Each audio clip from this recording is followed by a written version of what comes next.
Los Angeles, 1977. A city on the move, a city of neon and ambition. But beneath the glamour, a terror would rise that shook neighborhoods, the press and law enforcement to their core. Bodies would be found on the hillsides above the city. Young women, some barely teenagers, and a fearful nickname would appear in headlines: the Hillside Strangler. The killings began in October 1977. Victims were often young women who disappeared from the city and were later found strangled, sometimes arranged or posed, left on isolated hillsides or beside roads.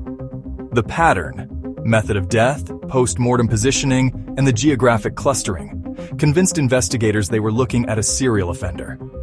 As the death toll mounted, panic spread. Families pleaded for answers. Detectives followed leads that crisscrossed the city: tips from taxi drivers, hotel registries, sightings near late-night bars. Many of the victims were young, vulnerable, and locally known. Their disappearances cut through communities already bristling with fear. What began as the search for a lone killer would instead reveal two men working together.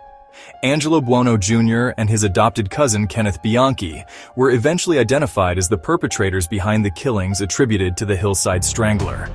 Their partnership, grooming, luring, and ultimately murdering young women, would become one of the most infamous criminal collaborations in Los Angeles history. Buono, older and more experienced, drew on a lifetime of manipulative behaviors and criminal activity. Bianchi, younger, would later claim a drive to please and a willingness to learn from his cousin's methods. Together, they developed a pattern: approach, control, transport, and in many cases, sexual assault and murder. The known Los Angeles victims associated with the Hillside Strangler number at least 10. Ages ranged from early teens to late 20s. Each name represents a life interrupted: friends, family members, schoolmates. Their stories were not headlines alone. They were real people whose disappearances ignited the investigation that would expose the terrifying partnership behind the crimes. Investigators pieced together physical evidence: fibers, ligature marks, and witness statements.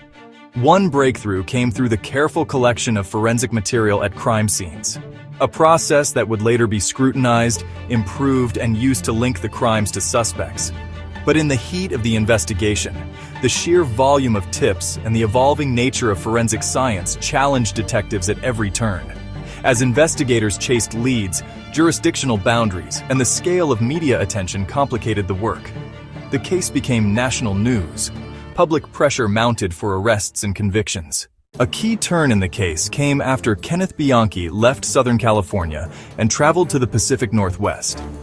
In early 1979, detectives in Bellingham, Washington, investigating a pair of local strangulations, identified Bianchi as a suspect. His arrest there was the thread that led investigators back to Los Angeles and the Hillside killings. Bianchi's custody and later interviews revealed inconsistencies and confessions that sent shockwaves through the case, and ultimately exposed his partnership with Buono in Los Angeles. The link between the Bellingham homicides and the Los Angeles murders allowed prosecutors to build a multi-jurisdictional case.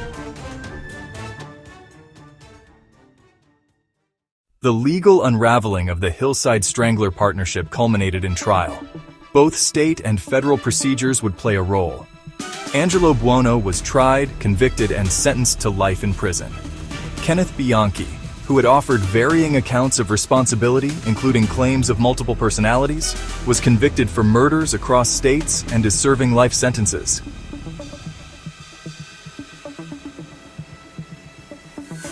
The court proceedings delved into method, motive, and opportunity, and they examined whether Bianchi's claims about mental health were credible.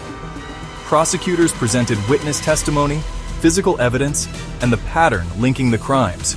The juries returned guilty verdicts.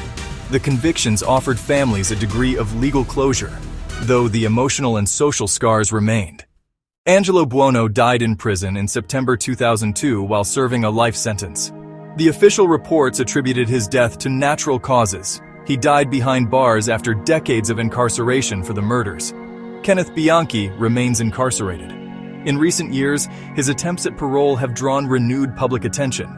Parole boards have wrestled with the nature of his crimes, his behavior while incarcerated, and the enduring impact on victims' families. In 2025, he was denied parole, a decision covered widely in the press.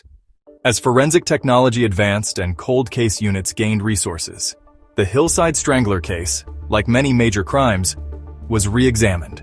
Documentary projects and investigative reporting in the 21st century revived public interest, re-reporting archived material and sometimes uncovering fresh angles from surviving witnesses and previously unexamined records. These retellings have helped preserve the victims' stories while highlighting the limits and evolution of investigative techniques. It is important to distinguish between verified, legally admissible new evidence and reporting that reinterprets historic material. Where DNA or trace evidence has been newly tested and tied to a suspect, those findings have led to arrests in other cold cases. In this case, the core convictions remain grounded in the evidence introduced at trial and Bianchi's post-arrest statements. Ongoing reporting and documentary work focus on context, archival material, and the voices of surviving families. The Hillside Strangler case changed Los Angeles and policing in measurable ways.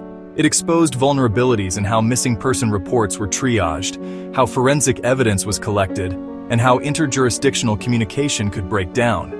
It also underscored the power of perseverance. From detectives who pursued minute leads to family members who sought justice for decades.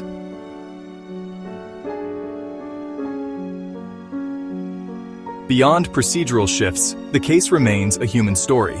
A warning of how predators can cloak themselves in ordinary life, and how communities can be mobilized to protect the vulnerable. The names of the victims resist being reduced to a single, chilling label. They are instead a call to remember, to learn, and to act. We learned the hard way that no lead is too small. That little thread might be the only one holding the whole tapestry together. These cases helped drive reforms, standardized evidence collection, interagency task forces, and later, the integration of forensic DNA as a game changer. Their words echo the dual truth, that nothing in a single case can undo the harm, and yet every reform born from tragedy can spare future lives.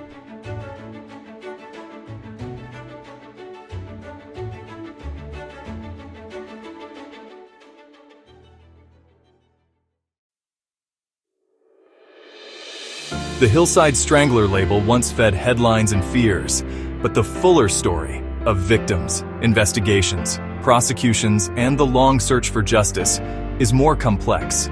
This is a case about people, those taken, those who sought answers, and a city that had to reckon with how it protects its own. The law provided verdicts, history provides context.